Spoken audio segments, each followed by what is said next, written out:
Voici la deuxième vidéo, donc en correspondance avec la précédente, cette fois sur les programmations et conditionnements du runner, la vidéo jumelle.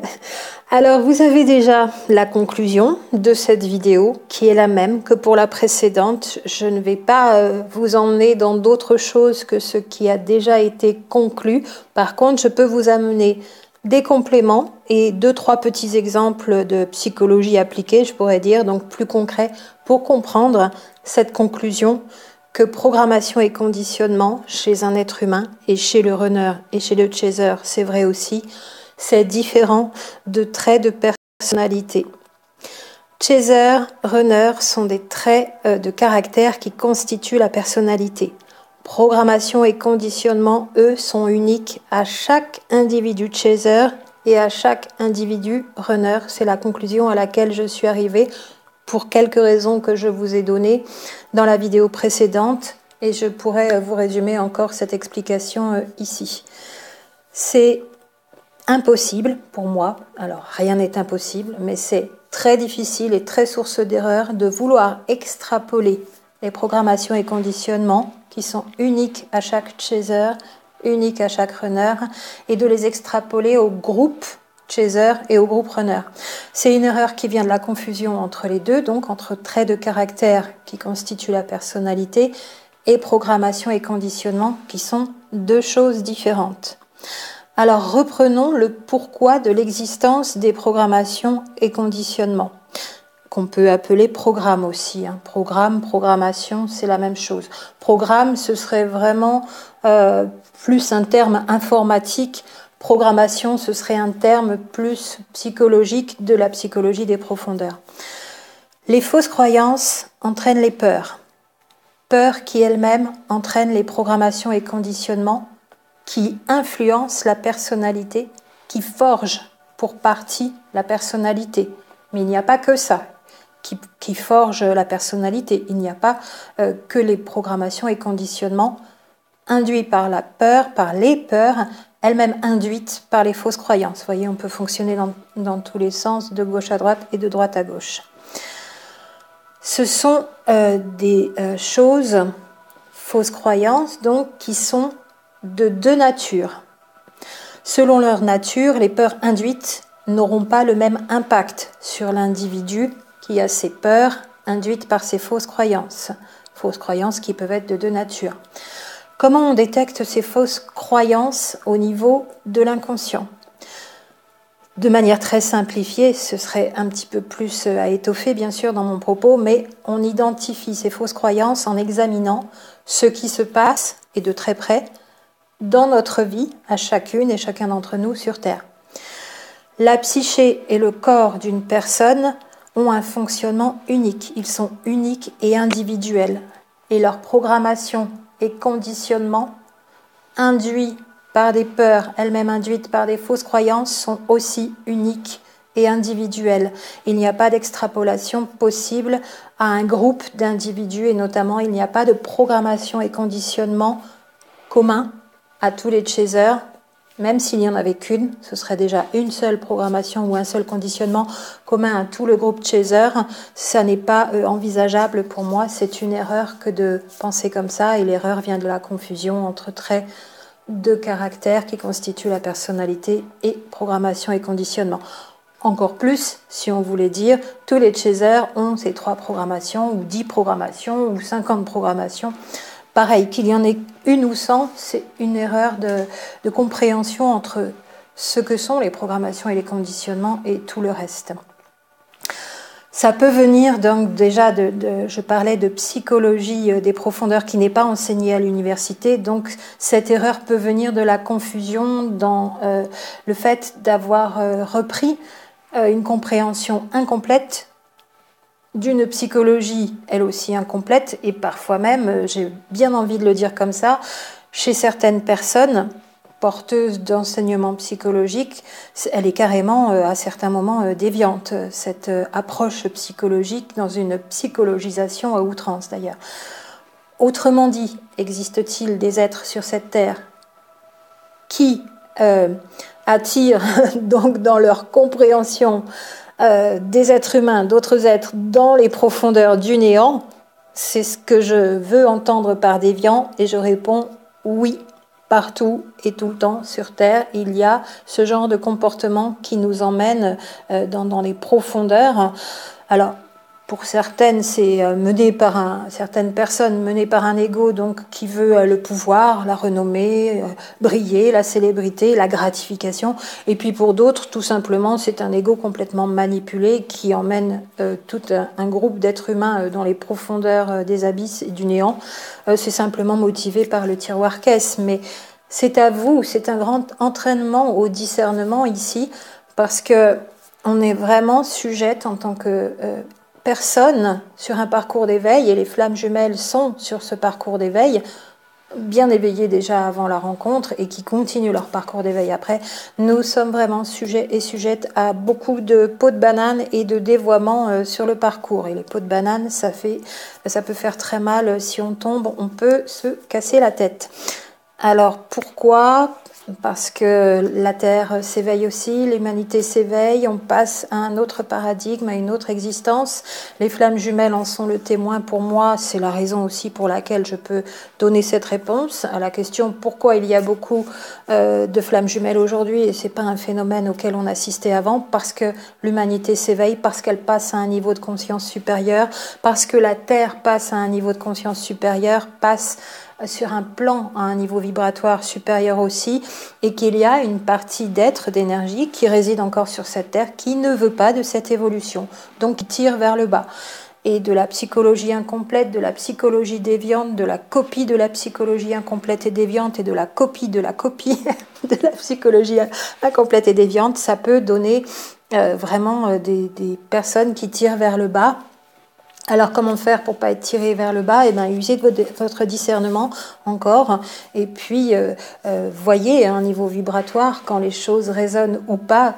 Comme le dit Nathalie Ebner, je n'ai plus son expression exacte en tête, mais elle parle peut-être de fausse lumière aussi, et elle dit que c'est toujours très bien emballé, c'est invisible, c'est joli, c'est gentil, on a l'air de vous vouloir du bien. C'est totalement l'inverse, on vous entraîne dans le fond du fond, dans les abysses, dans le néant, et il fait très froid, et on n'est pas bien du tout, dans le fond du fond, dans le néant, dans les abysses, et on n'est pas sûr de remonter. Donc je vous en parle encore ici parce que nous sommes vraiment sujettes à être dévoyées, détournées, récupérées de notre parcours d'éveil et d'évolution sur cette terre.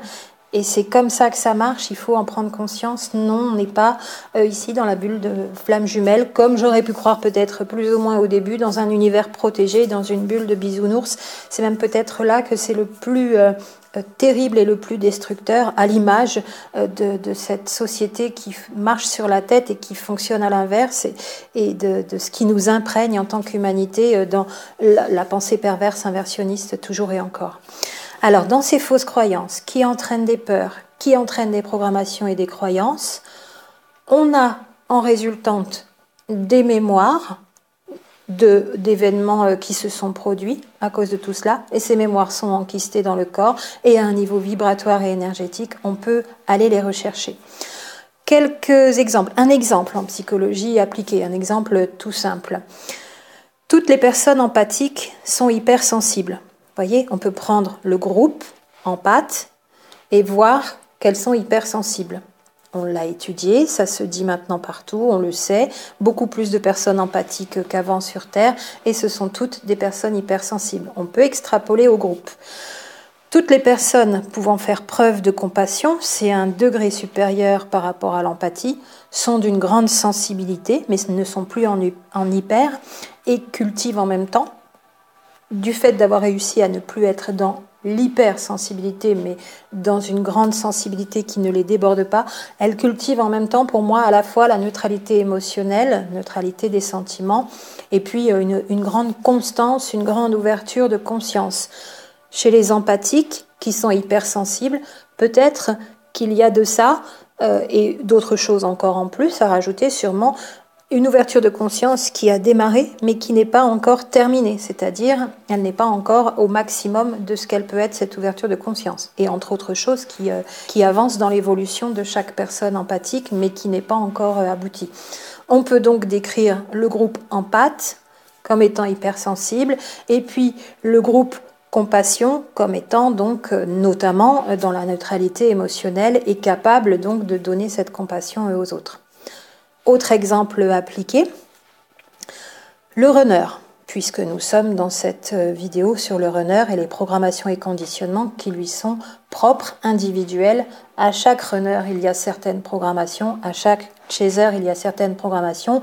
Bien sûr, sur 1000, 2000, 100 000 duos, peut-être de flammes jumelles qui existeraient sur Terre, il y aura à certains moments des similitudes. Mais il faudrait avoir tous ces duos pour pouvoir voir quelles sont les similitudes. Ça n'est pas sur 100, 200 ou 500 personnes que l'on peut établir des programmations et conditionnements communs à tous les runners et des programmations et conditionnements communs à tous les chasers. Parce que programmation et conditionnement ne sont pas à confondre avec traits de caractère qui, eux, constituent la personnalité. Donc, traits de caractère communs à ce profil, cette personnalité runner, qui est un sous-ensemble de la personnalité de l'individu en entier, qui abrite cette sous-personnalité runner, tous les runners fuient.